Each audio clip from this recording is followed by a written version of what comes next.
John Ryan, thank you so much for joining me today to talk about energy transmission and the SunZia line.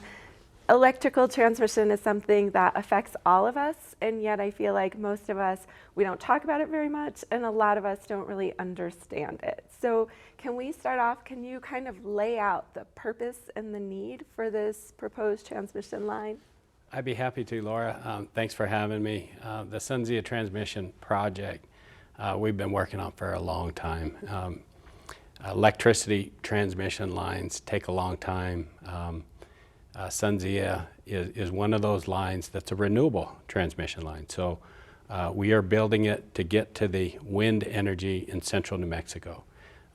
Getting to that point to where the wind energy can get on the transmission line, and we would transfer it into Arizona.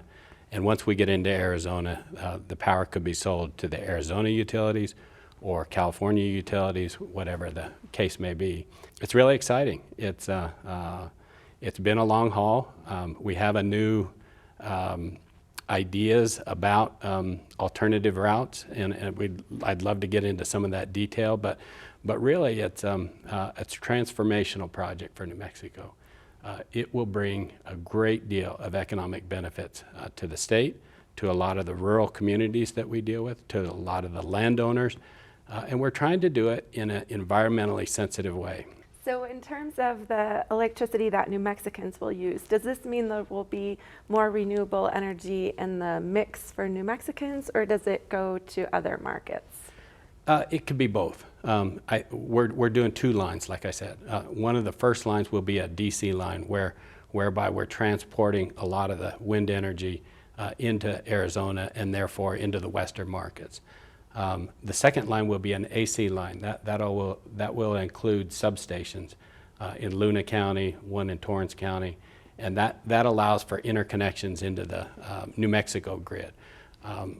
All in all, the expansion of transmission is really valuable, not only to whether we're transporting out of state or within state. The electricity is becoming more of an area where we need to get paths into communities. So a different path would allow for improved reliability for the region as a whole, and so a lot of that is what we're after, what we're trying to do, what we think is valuable about SunZia. We know the climate is changing. We know that's because of our expenditures of fossil fuels, and renewable energy is a really important part of the conversation locally and globally. How do you balance, though, that these sorts of industrial projects do have all sorts of local environmental impacts? Like, how do we balance those two things that we need to be thinking about? We have to do it. We have to balance those, and we work really hard at doing that. We know that there's a lot of focus on low carbon generation, and so we're trying to facilitate that. We're trying to address the climate crisis. We understand and we recognize the importance of renewable energy and clean energy. But you're right.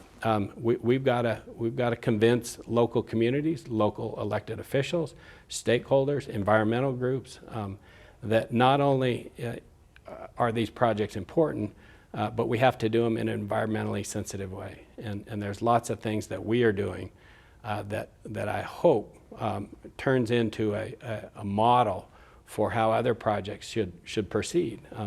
Reaching out to stakeholders, like I mentioned, is really important. We for the last couple of years, have visited with national environmental groups, the local environmental groups, some of the landowners that don't like transmission lines in their area, and we have to figure out ways to improve the environment when we're done. There's things that we can do to preserve the tourism, the beauty of New Mexico, the Bosque where we cross the river. Those are all really sensitive areas that we are focused on and are doing a lot of things to to make it a much more environmentally sensitive project that cares about how we cross the river, where we cross the river. Can we put in technology on the transmission lines that will help the sandhill cranes or other migratory birds avoid the lines? Can we corridorize our transmission line? That means, can we follow other transmission lines so that we're not, going in pristine area that is untouched? Can we co-locate our lines on other people's lines? All those things are what we try to do. We also are talking to local groups about important things relative to the Bosque. Yes, we're gonna impact the Bosque. We're gonna be crossing the Middle Rio Grande Valley. It's inevitable that we do that. That's the only way to get to the wind. But we can look at purchasing conservation properties, water rights. We can look at developing the Bosque and creating opportunities for some of the local environmental groups, nonprofit groups, to improve the Bosque. John Ryan, thank you for joining me. I appreciate it. Oh, thank you so much. Sandra Knoll, thank you for joining me today. Welcome to New Mexico in Focus. Thank you so much for the opportunity. You live in Socorro County and you have some concerns about that. What are you worried about? Well, this has been in process for quite some time, and it's not just two lines, but these are two parallel high voltage line sets. And so we're concerned about a number of things. This is the second time it's being considered an environmental impact by the Bureau of Land Management. And so there's some new crossings that are being considered. One of them will impact Savietta National Wildlife Refuge, so that's a great concern. The second concern is that the Middle Rio Grande Valley is part of the Central Flyway from Alaska and Canada down to South America. And we have more than 400 bird species that use that flyway. So two sets of high voltage, multiple line crossings of that river, of our Rio Grande, will be of great impact.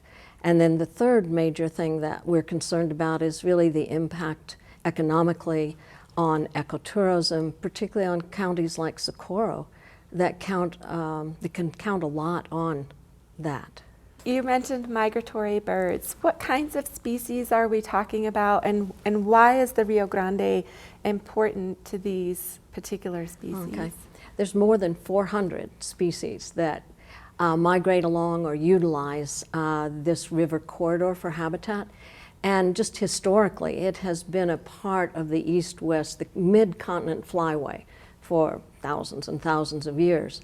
The bird people often think about in this area is the sandhill crane. It winters at Bosque del Apache, and it's iconic to this part of New Mexico. We all tell our seasons by when this bird comes and goes. But the large birds like the sandhill crane and waterfowl are not so maneuverable. Many of them roost on the river. These birds don't roost in trees. And so we're concerned about their coming and going to roost in the river. The songbirds mostly migrate at night. So again, wires that haven't been there, and they've been doing this for generations and generations of bird, they will be impacted as well. Can you talk a little bit about the challenges that rural New Mexicans face when there are projects like this in terms of having your voice heard, being a part of the process, making it through the process? We often talk about it as a matter of social or environmental justice. A lot of times big projects like this actually say they're looking for the path of least resistance. And that happens to be often rural areas and individual farmers and ranchers that don't have the big voice or clout of other areas. So that is something that people are really concerned about. I think studies have shown that property values drop about 15 to 20% when they're impacted by this kind of construction. Some people have health concerns. That's still an issue with some of these high voltage lines. And then the potential to decrease tourism is a big part of that. And the burgeoning film industry is just beginning to use areas like ours more and more. So I think those are some of the things. We're not saying don't generate, we're not saying don't transmit. Just do it as smart as possible, considering people and wildlife. Right. Well, Sandra Knoll, thank you so much for joining me. Appreciate the opportunity to bring this to your viewers. Thanks. Yeah, thank you.